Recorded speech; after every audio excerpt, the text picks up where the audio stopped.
चलिए अंडा डाल देते हैं।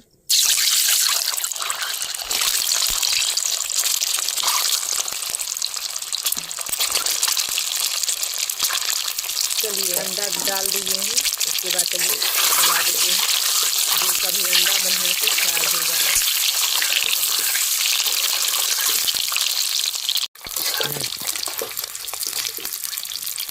दोस्तों इसी तरह से बारी बारी से सभी अंडा को फ्राई बढ़िया से कर लेंगे। थोड़ा थोड़ा अंडा फ्राई हो गया है तो चलिए निकाल देते हैं। ये अंडा फ्राई करने वाला वीडियो देखने में कैसा लगता है नीचे कमेंट में बताइएगा। चैनल पर पहली बार आए हैं तो चैनल को सब्सक्राइब कीजिएगा। तो चलिए अब अंडा निकाल लेते हैं। जीरा डाल देते हैं। जीरा डाल दिए हैं।